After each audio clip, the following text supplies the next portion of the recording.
Yeah, it's your boy Danny J. Quick, and I'm here with Kyron Silva. And we want to thank you for joining the Four Tales podcast. I want to know what it is Quick is trying to say. We're about to talk some comics and get a little bit controversial. Everything from indie books to movie deal level commercial. With no rehearsals when we converse to coerce you. And then we do the quick takes and try to get to the personal. So join us and get your comic book a few more sales once a week wherever you pod. It's Four Tales. Once a week wherever you pod. It's Four Tales.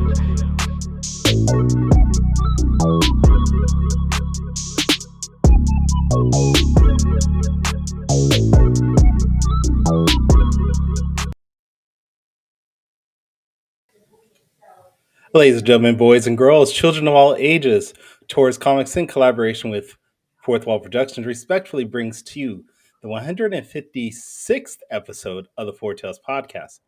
I'm your host, Kyron Silva from Taurus Comics. Across the way is the purple proprietor of Ace Blade, Dan J. Quick. Together, we're your two award-winning blurred comic creators here to help you find your next favorite comic.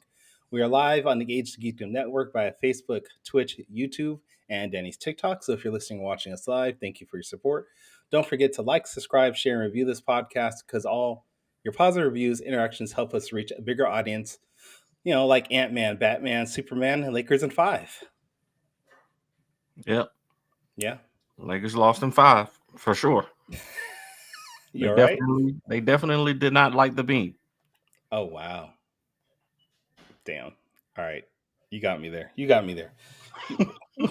What is going on with your camera? You're shaking back and forth. What are you doing over there? No, I was trying to, for some reason, my TikTok was not showing any image. So I was trying to figure out what was wrong with it. But hey, you know, it's one of them days. Harold P. Jr. in the chat said that was cold. You know what? It's okay because Danny was complaining that he's hot. So I was just trying to cool him off, you know, keep him nice and chill. Definitely cooled off. But now at least I don't have to pay $70 a month for YouTube TV anymore. I can go ahead and cancel that subscription. There you go. The NBA playoffs was the only thing that I really cared about, and you know the rest of them, I can just watch on. I got an antenna. I'll just watch them as I catch them there. So, you said you're paying $70 a month?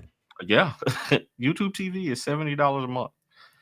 And wow, what do you need? Wow.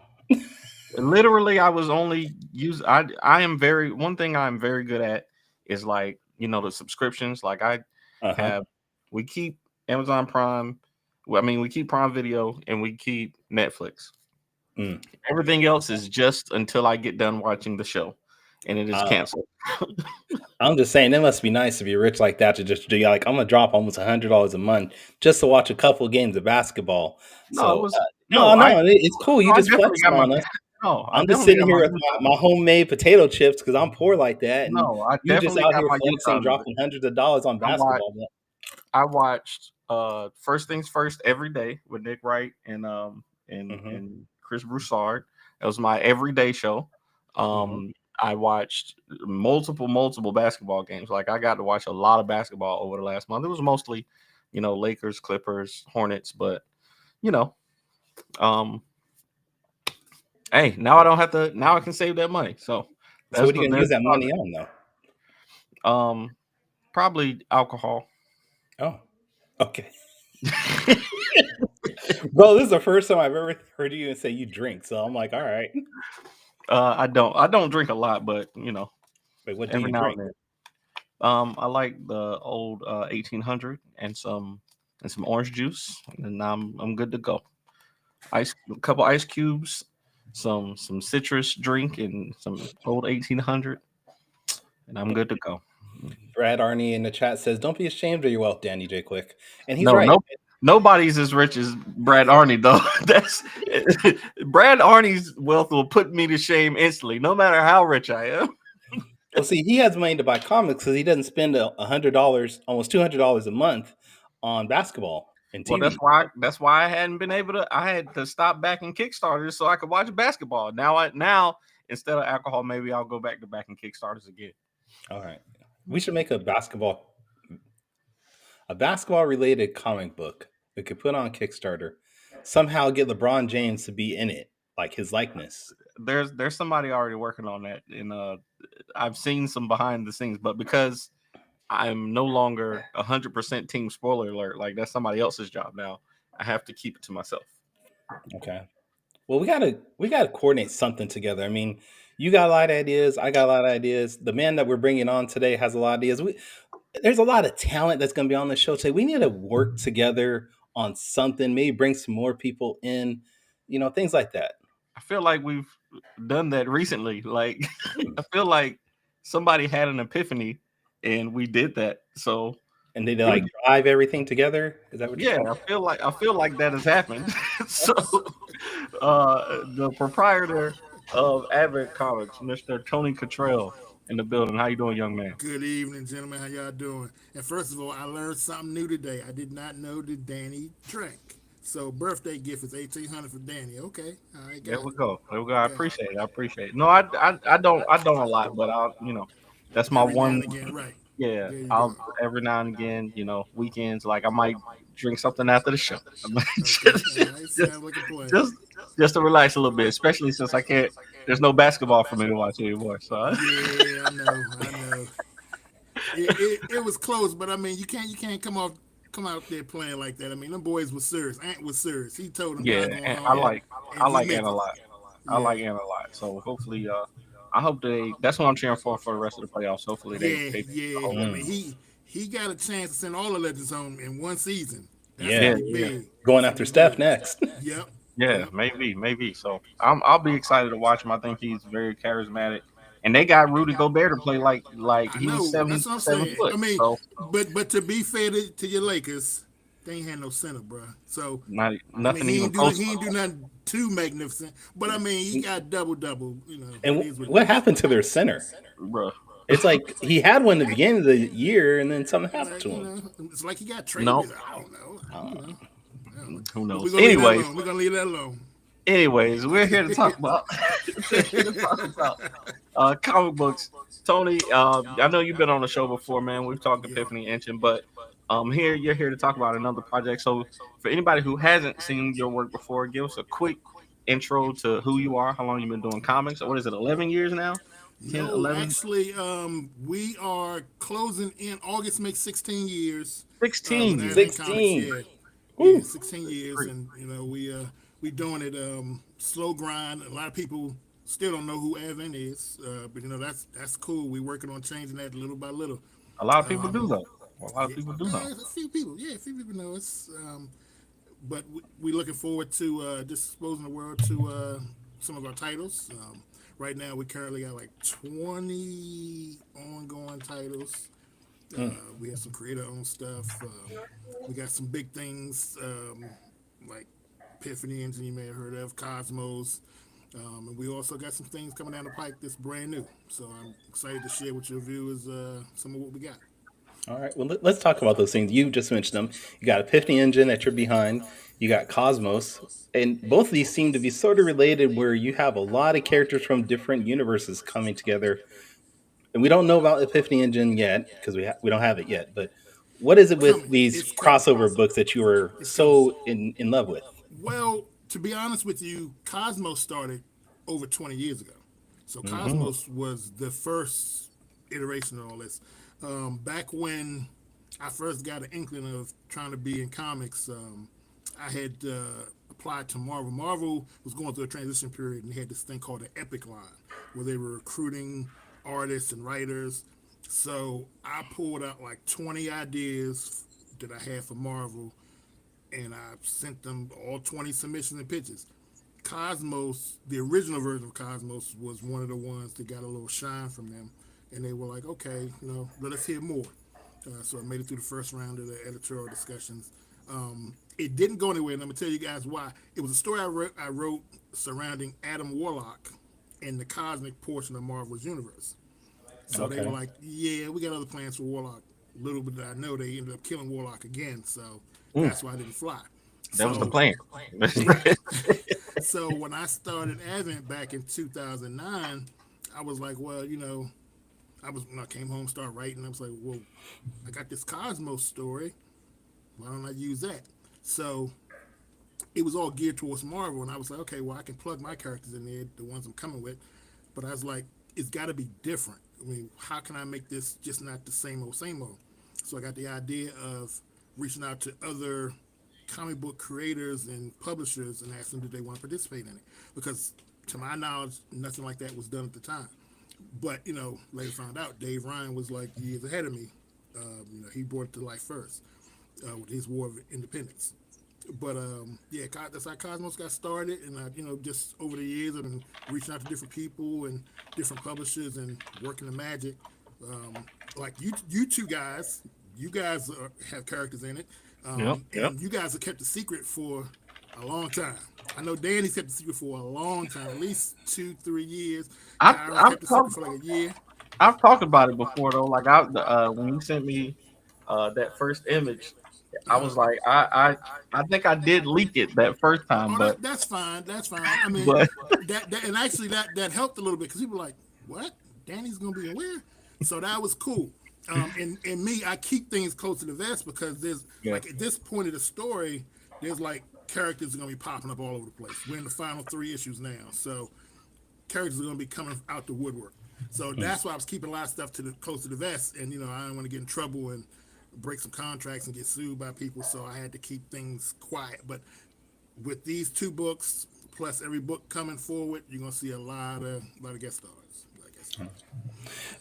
Jacqueline David, yes, we can see your guys' comments in the chat. Harold Pete says, The Crusher Dreams, hearing Tony's story brings back memories of my first rejection letter from the House of Ideas. Man, I got so many rejection letters, it's a shame.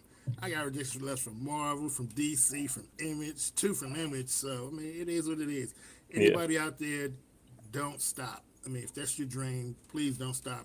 And you can do it yourself. I mean, they got a bigger machine, of course, but you can do everything that you want and make all your dreams come true. Just don't stop believing in yourself and putting the work in. Man, I got ideas for some DC and Marvel characters that I think will be good, but like you said, like those same ideas can work in a different context, So exactly. I got a binder now still of 20 stories.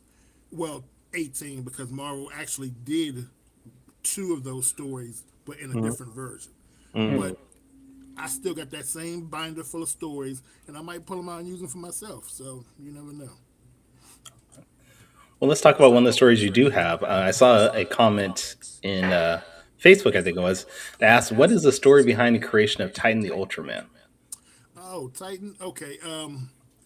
Titan was the first brainchild I had. So, and it's funny, Titan actually sprang to life a little bit prior to, well, actually, the first time I drew the character was, I think I was in 7th grade.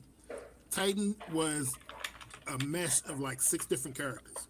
Luke Cage, Black Lightning, Miles Duncan from, my man Danny. Thank you, bruh. That's cool. Luke Cage, Black Lightning, Miles Duncan from the Teen Titans, back when he was a character called the Guardians, Teen Titans 44 to be exact. So it was like 6 black characters, and I wrote them all into Black Goliath, Tyrock from the Legion. So I took, mind you, this was the Titan you see was the Titan from my 7th grade year. So I took all those ideas, meshed the costumes together, and it was Titan. So he was like going to be like this powerful black Superman type character. So when I started to do Advent, right before I did Advent back in 2009, I went to San Diego Comic-Con. And, actually, I didn't go to San Diego Comic-Con. I went there for my anniversary, took my wife for our anniversary. In the hotel that we were at, Tyrese, the singer, was there. And so they had a bar on the 65th floor. So I was at the bar. Sweet lady. No, don't do that, Ty. No. I asked for a shot of Patron. That shot of Patron was $90. I was like, what is this? I mean, they had like different versions of Patron. This was back when, I was on Patron. That's like chump change for Danny. That's a whole month of YouTube TV, man. Stop it. Yeah, this was a shot. It wasn't like a bottle, it was a shot. And it was like, this is our best Patron. Da, da, da. I forgot which one it was. So I'm sitting there savoring this Patron, $90. I'm gonna savor this. And so Tyrese came into the bar with a couple of his friends, and I was like, okay, I like this dude. I don't want to be jocking him, but I was like, hey, I'm just gonna say hi or whatever, woo woo woo. And I, went over, spoke, and I was like, I'm not gonna interrupt. I just wanted to say hi. Big fan of your music, your TV, your movies. He was like, okay, cool. He said, so you here for Comic-Con? I was like, nah, I brought my wife out for our anniversary. I said, I'm a big comics fan. And so we chatted for like 5 minutes. He was being nice. He was like, why don't you come on through Comic-Con? He said, I'm gonna be there. And I said, oh, you got a movie or something coming out? He was like, nah. He said, I have my comic book. He had a comic book through Image at the time called Mayhem. That's right. Yep, he did. Called Mayhem. Yeah, I said the same thing, Danny. I was like, he did. Comic books? Yep. Like, you like comic books? He was like, yeah. Yep. I said, I got a comic book. He's like, come on through. I get you in. And I was like, okay, bet. So I told my wife, I said, hey, we got a chance to go to Comic-Con. She was like, I'm going to be right here by this pool. You can do what you want. So I went to Comic-Con. Tyrese, man of his word, got me in, got me a pass. I got you, Danny. I know you're looking it up. I got you. Yeah. So it's a real comic book. I said the same thing, Danny. I was like, nah, yep, that's it. That's it. He only had like a couple issues of this. Yeah, I think it only like 2 issues because I picked them up. I bought them from his stand at Image. Just, say, hey, thank you for getting me in here, whatever, support him, whatever. And so I asked him, I said, well, can I walk around? He said, man, you got to pass. Do what you want to do. So, and I didn't want to be sitting underneath the man all day. So I was walking around and I was struck by the fact that I didn't see any black people there other than Tyrese. And I was like, where are black people? They're like, black comic book creators. So I found one other guy. He happened to be a student of Jim Kelly, and he had a book out, Lion Man. His version of Lion Man. Just so everybody knows, this is Jim Kelly, the actor, not the football player. Yeah, I'm sorry. Yeah, not the Buffalo Bills quarterback. The actor, Jim Kelly, Enter the Dragon, Black Belt Jones, some other, Die Hard movies. Yeah. So, and I was talking to him about it, and I was like, I noticed there's no black people in here. And he was like, oh, they're here. He was like, sitting across from me. He said, somebody you should talk to. His name is Kobe Marks. He's the creator of Storm Bringers, Stone Catchers.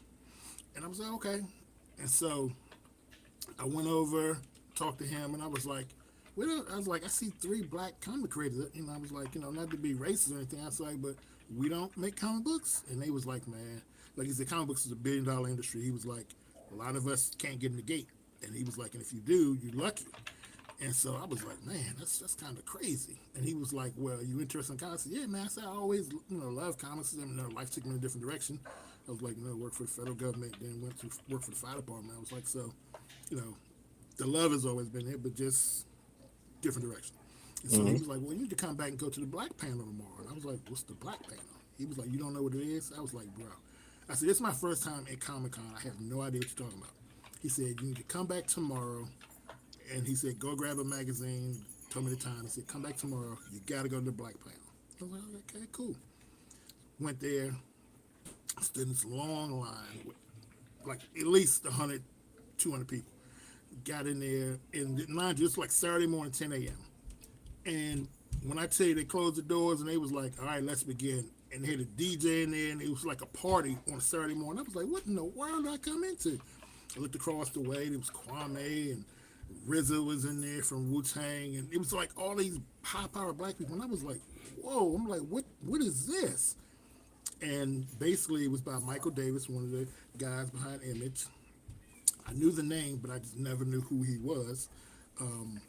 So they were talking about now is the time for black creators to make a move in the industry. The time is right in all fields, whether it be comics or acting or directing. They were like, this is the time. And I was so moved by what I saw at the black panel. I was like, man, I gotta do something. And so after it was over, I was preparing to leave, and I spotted out the corner of my eye, I saw the OG there. Dennis Cowan himself was there. So I went up to him, and I fanboyed out, and I never apologized to him correctly, but I should have. I fanboyed out a little too much. He was talking to somebody, and I was like, Mr. Cowan, I said, I hate to interrupt you, sir. Big fan, love your milestone stuff. Sorry to see y'all go. At this time it was 2009, so milestone had been gone for a little bit. Mm-hmm. And I was like, you guys need to bring it back. Basically, us black people, you were the pillar that we all wanted. And so he was like, yeah, he was cool. He was so cool. He was cool as a friend. He was like, yeah, okay, all right, whatever. So the guy he was talking to was sitting back and he was quiet. And I was like, I had this idea. I said for my own character, I said I got this idea for like a black Superman. I was like, his name was Titan Ultraman. Told him a little bit about what I had planned. And the guy he was talking to was like, seriously? He was like, I jump on that. He's like, that's cool. And I was like, okay, I was like, okay, dude introduced himself to me, gave me his card. It was Ken Lashley. And I was Oh, like, nice.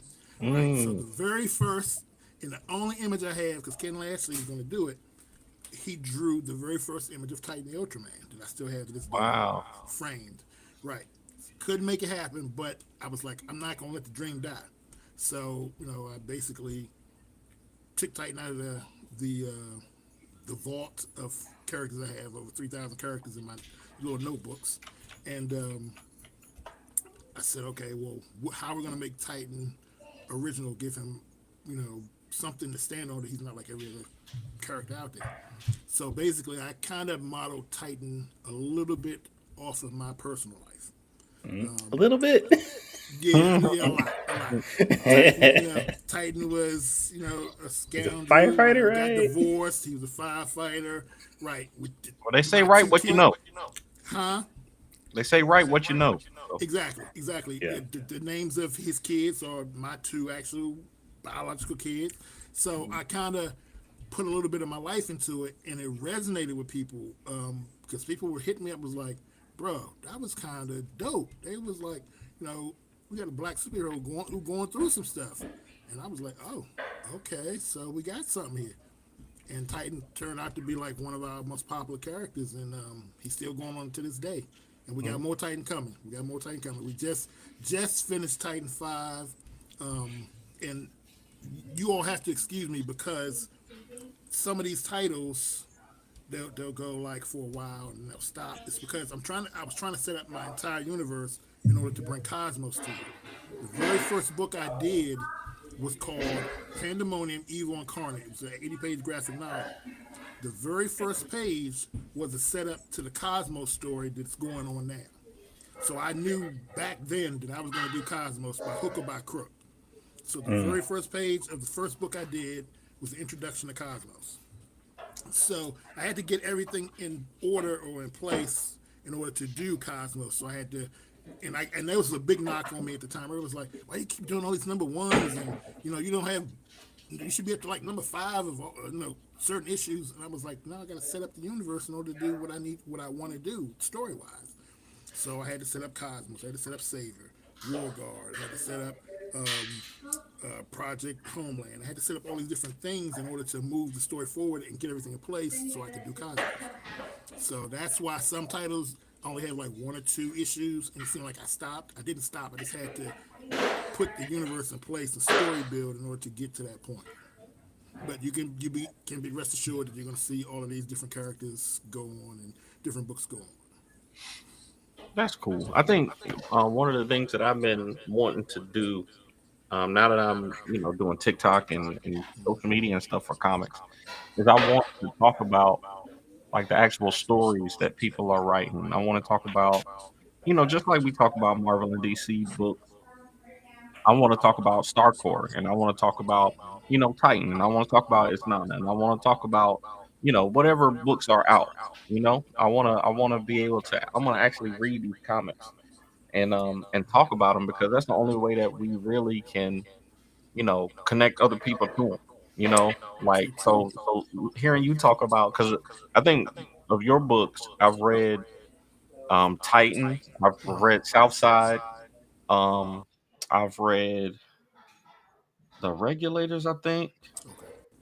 So I've read some of your titles, but I haven't read them all. So now hearing you talk about setting up the whole universe, um, I'm interested in like how they connect and seeing if I can see how they connect. Just reading the what you're trying to. You'll see little gems here and there that connect to different things.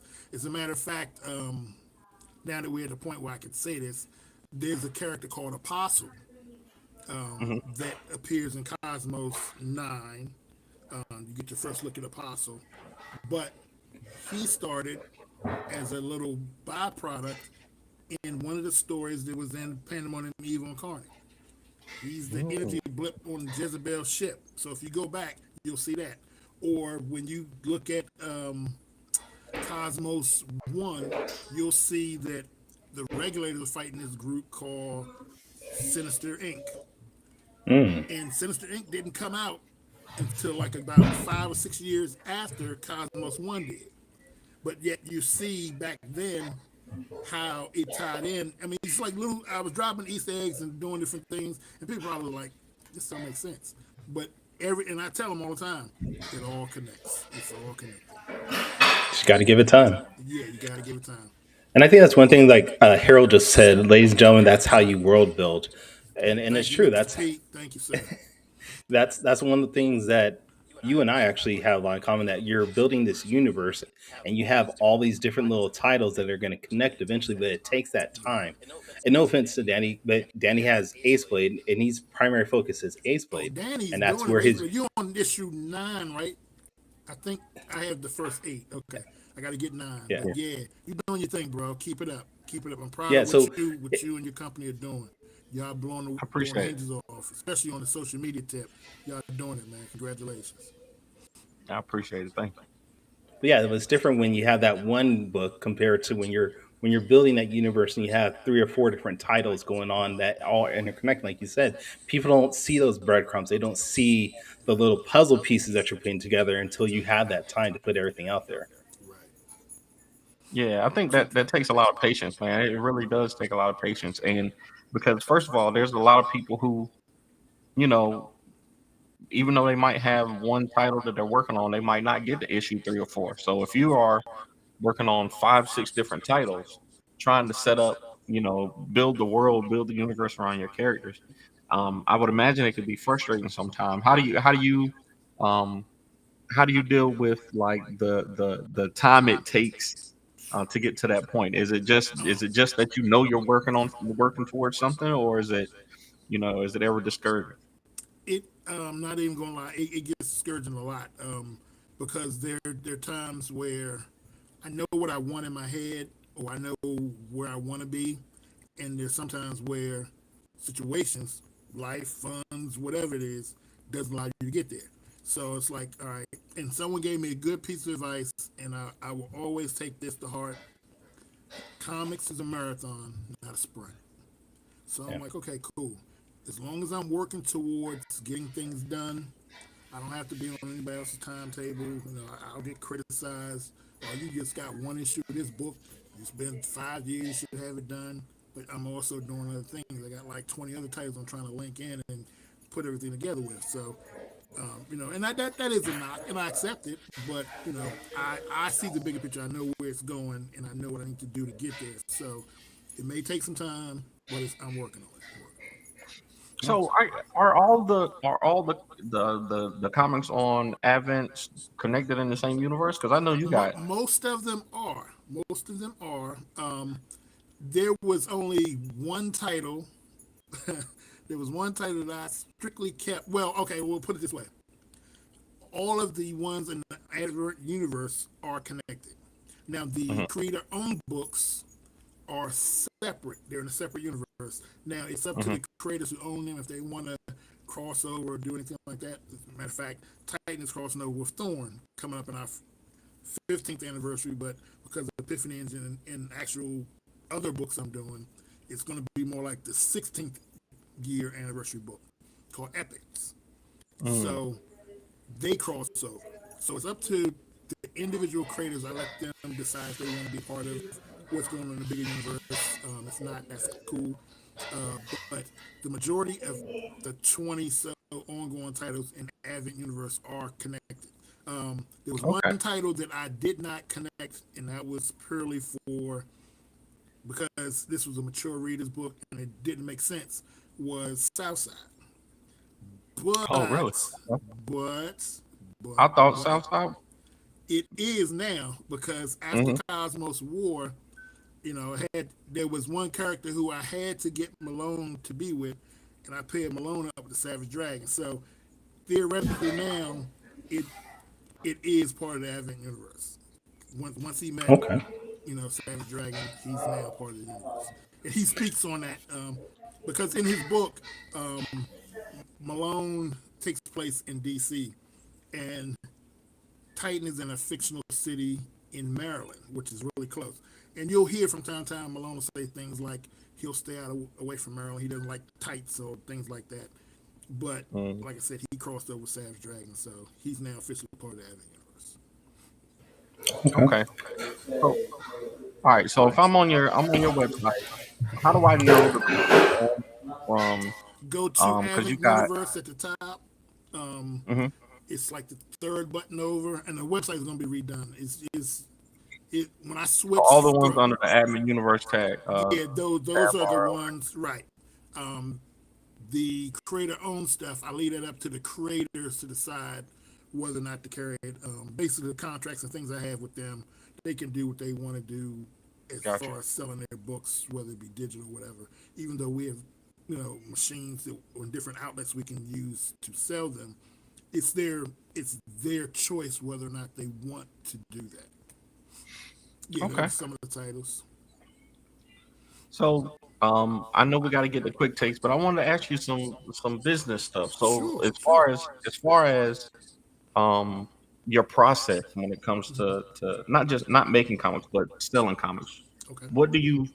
Because I think we all as indie creators, we have our own methods. Like I ship most of our books from here. Like I'm turning over the logistics to Morgan. Morgan's going to be shipping books from now on, but pretty much I was sitting here. I got books here in the studio. If an order comes in, I pack it. I make a video sometimes, whatever. Sign them, ship them out myself. But I know when we were with Short Fuse, we had basically a little distribution center. And I know Byron packs a bunch of his comics and ship all of his comics. I know Kyron packs all his comics. So what's your process like? What works for you as far as like little of everything you said? Sometimes I package packages if people order through the website. I have different places where I sell through Amazon, and I have direct to print set up with Indie Planet, so they can do it. Different places. I have online digital sales with places like Drive Through Global Comics, but also Advent has a website where we can download digital comics as well. As a matter of fact, tomorrow for Free Comic Book Day, there will be free comics available on the website, adventcomics.com, for people to, who don't know what Advent is or haven't checked out any of our early works or interested in some of our characters. You can download a few of the comics. Right now, I think I have like 6 titles they're going to be available. I might put a couple more on there. So this is just a little quick introduction to Advent Comics, or just our way of saying, happy Free Comic Book Day. But yeah, to answer your original question, Danny, I'm sorry. My process is a little of all of that. Like I said, I'll package packages. Some Kickstarters I'm packaging, or I'll have like a team of people package, or I've even gone through Backer Kit. So it just depends on what the project is, but I use whatever way is expedient. We'll get to people their products in a timely manner. So I'm open to anything that makes business better. Yeah, I'm down with it. Okay. Right now I got my 19-year-old and my 16-year-old. I taught them the process of how to ship stuff, but they're not always as concerned with quality as I am. So they don't care if the books are in like. Sometimes they will put like one book in the front of a bag of board and one in the back, and I'll be like, "You can't stop doing that." Danny, I'll tell you, I've ordered quite a few things from you, and I have never gotten anything that wasn't quality. So. Hey, no, I appreciate it, but the kids some credit. They doing something right. They do a good job. For sure. I've gotten some things from him that aren't quality. Yeah, I can see that. But I've never gotten anything from Kyron that wasn't quality, especially when it comes to art, because he killed these Battle of the Back Row pages. All right, Kyron, you ready for quick takes? I'm ready. Let's do it.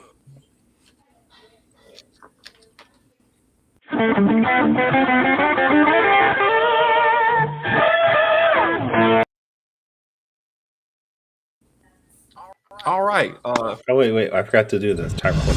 Yeah, come on now. Sorry. You rusty? We took a week off, and you're rusty now. Is that I'm what still it thinking is? about Fortnite, and I got Fortnite on the brain.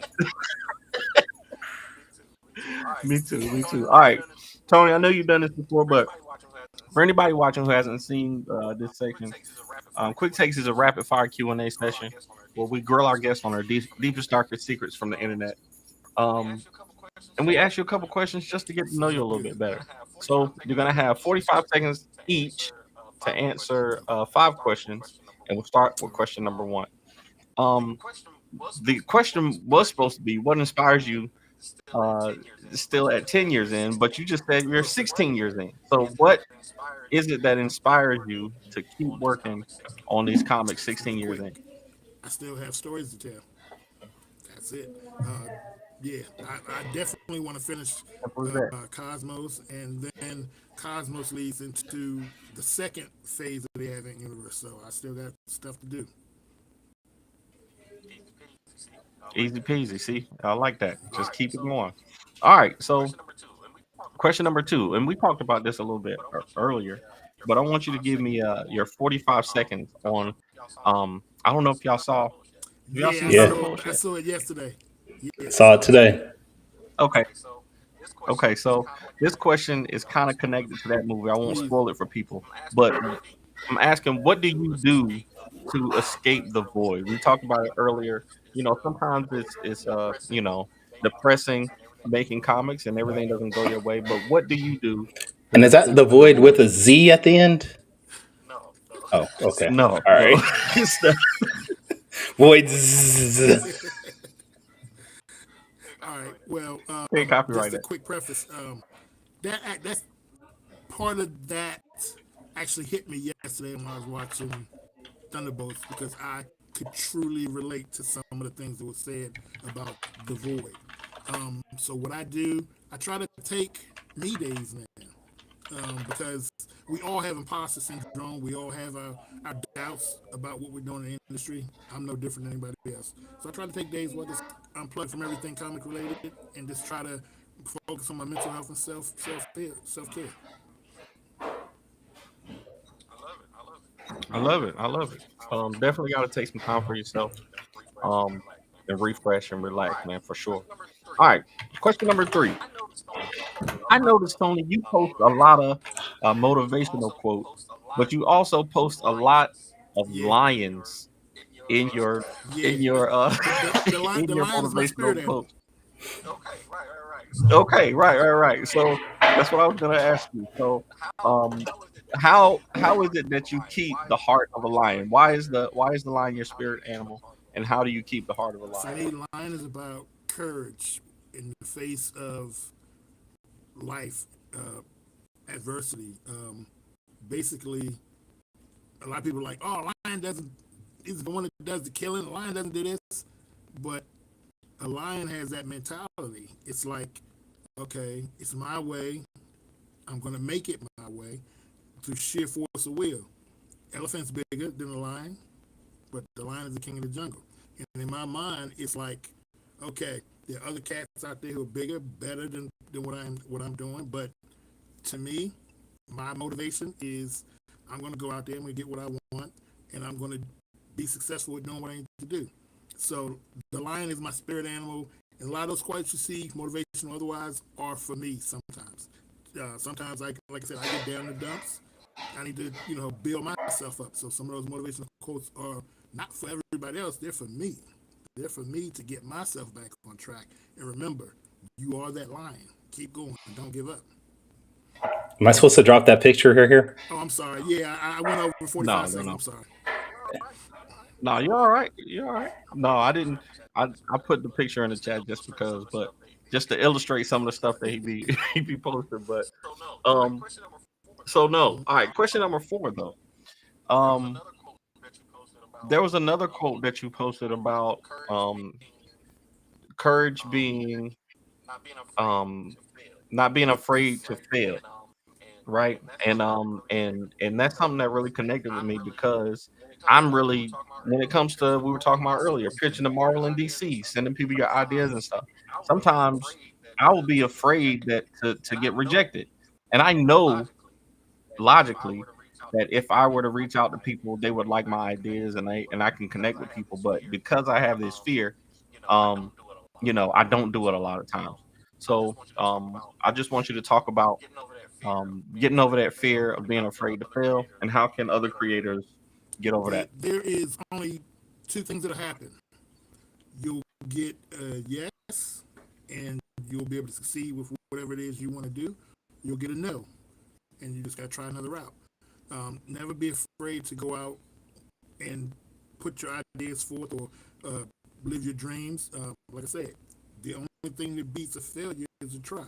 And also, when you take that leap of faith, you'd be surprised how it works in your favor sometimes. So, and I've learned to just be bold with it. I used to run into burning buildings for a living, bust through walls for a living. It's not much I'm afraid of. A no is not going to hurt me. Yeah, that's facts. Hey, if you can run into a burning building, it's not much a no is going to do. And that's why I have, I'm a spiritual man. So, thank the Creator that I was able to do some of the things I was able to do because I wasn't afraid to just go out there and walk up to different people and be like, hey, I got a comic book. I want your character to be in it. Okay, yes or no. That's all you can say. Yeah. Absolutely. All right. Now, question 5. We usually do a top 5 list for our 5th question. And this is a business related one. I know, like all of us, we've tried different things like to get people into our comics. Now, you've tried a lot of different merchants. I think you had shoes at one point. You got the book bags, all kinds of stuff. Can I make a confession before we start? You were the inspiration for the shoes, brother. I saw you with those Ace Blade shoes, and I was like, that's fly as hell. I gotta find those. So I searched the internet till I found a place that did something quite similar to what you did. But you were the inspiration for that. Hey, Kyron did the art for mine, so I give him all the credit. I give him all the credit. But I would say, but I want to know, in your opinion, and this top 5 is a little different because I want to know, what would you tell creators to do for merch? Like, which ones have been successful you? So your top 5 merch, but rank them in order of things that you think other creators should do. One for me, which is popular, box sets. A lot of people want to be able to read a whole story or read a lot of story. They want it affordable, and then they also want extra merchandise, throwing shirts and hats or whatever you want to do. Number 2, trades. If you have enough content, do a trade, because a lot of people want to sit and binge read. They want the whole story at their fingertips. 3, shirts. I do a lot of shirts of all the different titles that we have. 4, I do the book bags. They're called convention specials, where I give them the backpacks, the shirt inside, comics inside, some other things. And for number 5, they're exclusives. I try to do, whenever I do a Kickstarter or something new, I try to always give someone something exclusive, for 1, supporting us and making it happen, and 2, just to say, okay, this isn't the same regular thing that I'm getting from anywhere else. The guys give me something exclusive, whether it be a new title, a comic title, or whether it be some type of new merchandise that we created. I like it. I'm still in that that book bag I did too. I did book bags. The place I get them done offline. Well, actually, they're not offline. It's yeah, absolutely. Yeah. Okay. Yeah. Printful, yeah. Like Printful. I did one book bag for when we did Ace Blade number 5 because it was around the time to go back to school. But I need to get back to that because that's a good idea, like putting everything in the book bag. I got the idea because well, I don't like talking about this, but this is how it happened though. Outside of comic, I do stuff for my community. So I do an annual book bag and school drive that I've been doing for like the past 18 years now. So I would go to schools and I would give away free book bags. Inside the book bags, I give kids comics and everything they need for school, whether it's pencils, paper, crayons, scissors, all that stuff.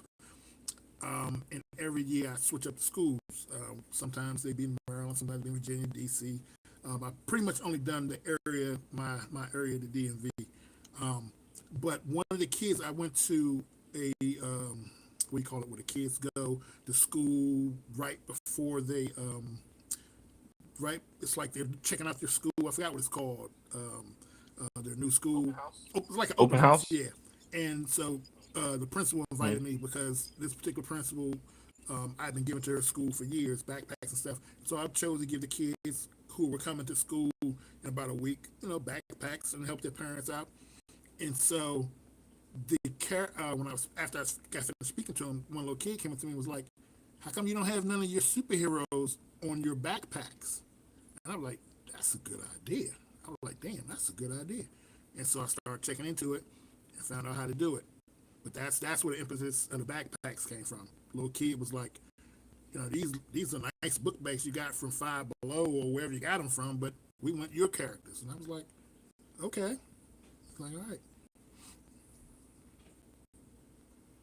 I like it. Love it. I like it. I like it. All right, back to you, Kyra. All right, back to you, Kyra. No, you forgot something else. I forgot something. Oh, we're doing the top 5 Tyrese song? No. This. Oh yeah, no, you're right. He got some bangers, especially some of his new album. No, we're not doing Tyrese. Oh, okay. All right. Our sponsor. No. My bad. See, I still got Fortnite on the mind. Quick Takes is brought to you by Gemini Comic Supply.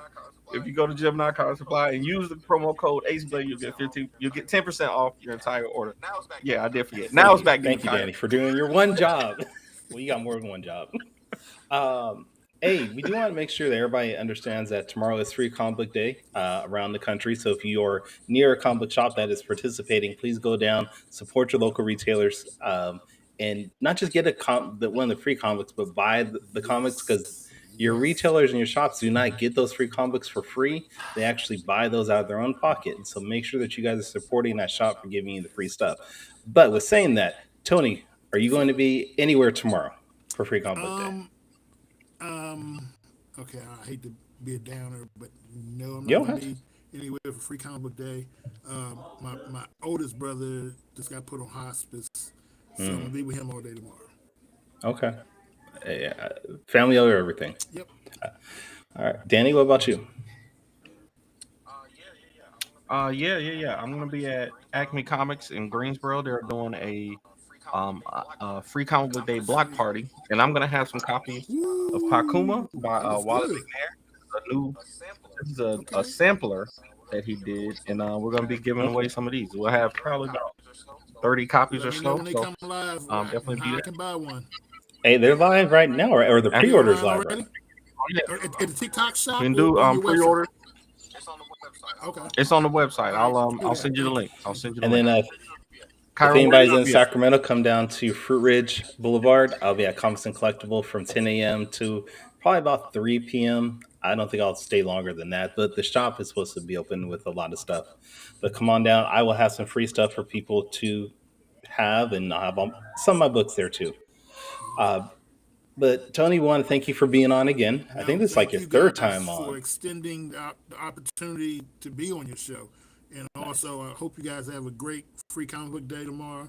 And Karen took the words out of my mouth. Please, everyone listening, go out and support these comic book shops, because without them, the three of us do not have a place to bring our books to you. Yep. Basically, they are the lifeblood of the comic book industry. So please support your comic book shops. Whether it's one book, whatever you can afford to buy from that shop, please support them, because we need them. We need them. And we want to make sure our listeners follow your work. I put it in the chat, but for everybody that's listening in through the podcast, where's the best place to check out your work online? Oh, man. We're spending a lot of time on Facebook.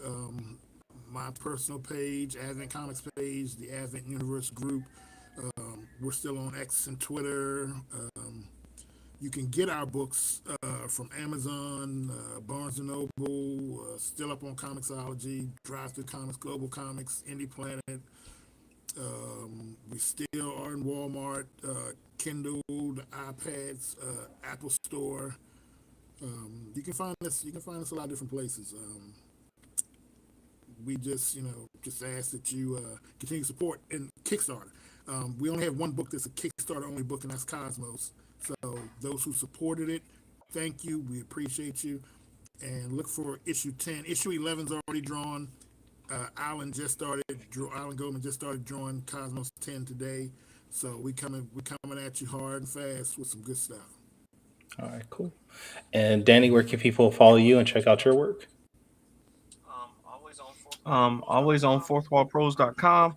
If you want to get me on social media, it's at the Ace Blade on all social media platforms. As always, you can check me out at fourthwallpros.com or tauruscomics.com. It don't matter. I'm mostly there. But you can also check me out on any social media platform at Taurus Comics. And if this is your first time checking out our podcast, you can go to our website, fourtalespodcast.com. That is number 4, TALES podcast.com, where you can go back, listen to our previous episodes, support us financially by maybe buying us a coffee or some merchandise. But please join us next week where we're going to have... Can I say one quick thing? Sure. One quick thing. I forgot to say this because I was talking to you guys. To you guys that don't know, both Danny and Kyron, Fourth Wall Productions, and Taurus Comics are part of Cosmos. And their characters actually appear in the just finished Kickstarter. So if you were able to get a book from there, you're going to see these two guys and their characters appear in those books. Starcore, right? Yep. Yeah. Starcore, right? I'll put up an image right now of Starcore there. And Danny's Danny and Morgan, Morgan's Lumberjack and Danny's Ace Blade both show up too. Same book, Cosmos War. One-Shot. I love it. But join us next week where we are going to have Morgan Iverson and possibly Whitney. Whitney sometimes comes up with Morgan. But until then, everybody, sayonara, goodbye, and please take care of yourselves. Thank you. Stay safe, everybody. I